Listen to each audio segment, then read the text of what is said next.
Rufus, package arrived for you today. What'd you get? Oh, nice. Yeah, I guess this place could use a little sprucing up. I can't wait to see what you got there. Go ahead, open it up.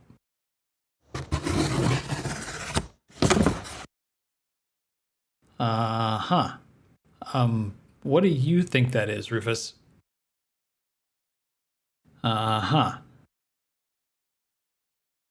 Rufus, that's Piss Christ, a highly controversial work of art by Andre Serrano. You're holding a giant photograph of a crucifix submerged in human urine. Go ahead and Google it. Well?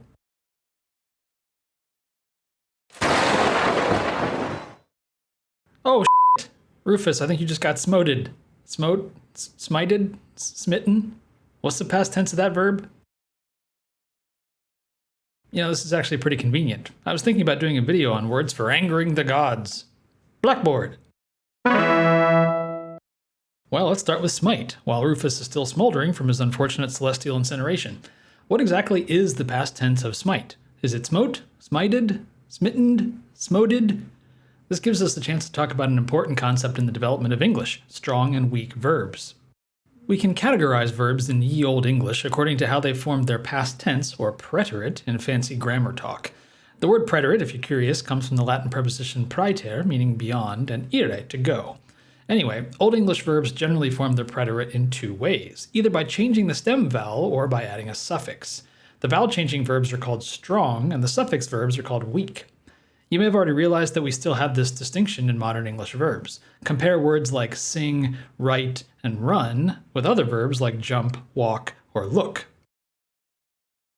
Let's now ask a smart question about smite. Does it come from an Old English strong verb or a weak verb? The answer is, yes.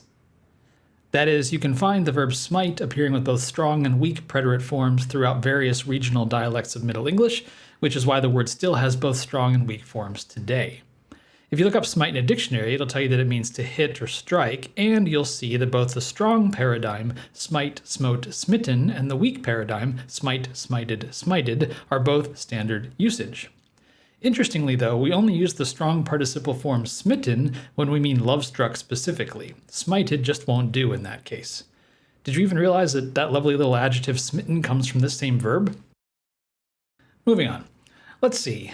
What are some other good words for offending the immortal gods? Ah yes, blasphemy. Where does that word come from? If you've learned anything from these videos so far, you might notice that blasphemy has a PH in it, which means it's probably a Greek word, and in fact it is.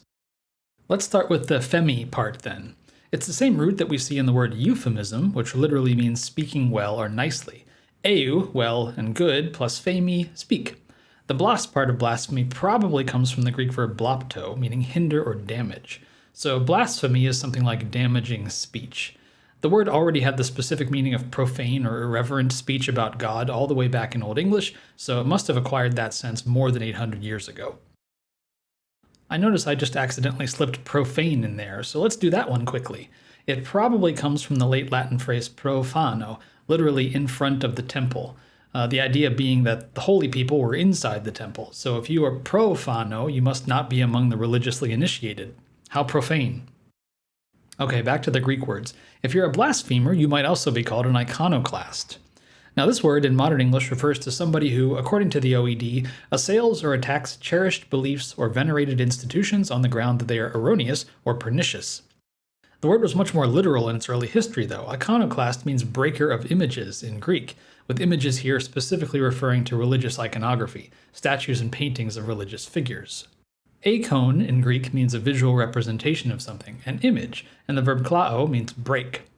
Throughout history, there have been various sectarian religious movements, particularly in the Abrahamic traditions, who have decided that visual depictions of religious figures are a no-no, and so they've gone about destroying such images, that is, being iconoclasts. What else? Oh, another Greek word, heresy, and its related forms heretic and heretical.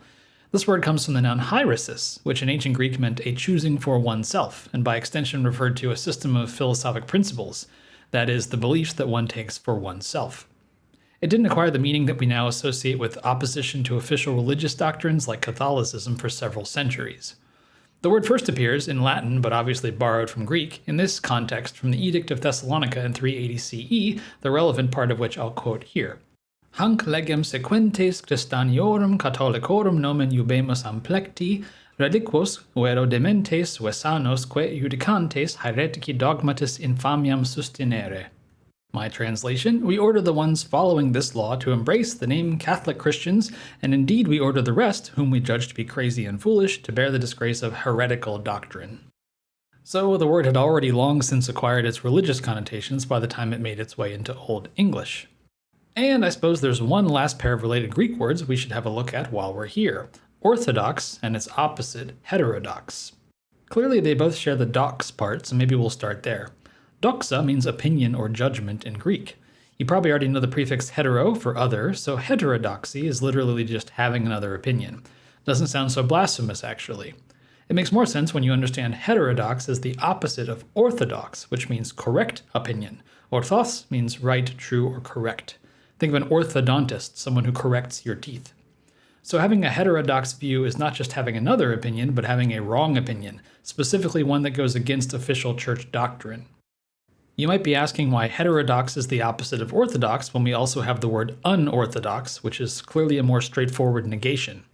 Well, both words appear around the same time in the 17th century and do in fact mean contrary to established doctrine. I have absolutely no proof of this, but I'm just going to speculate that some poor guy in 1640 couldn't think of the word heterodox and just said unorthodox as a nonce, and it stuck. So let's go with that. All right, that's enough blasphemy and heresy for one day. Don't want to end up like old char-grilled Rufus over there. See you next... Hey, wait a minute. There's something else in this box. The Best of Nickelback, Volume 1. Yeah, okay, fair enough. See you next time.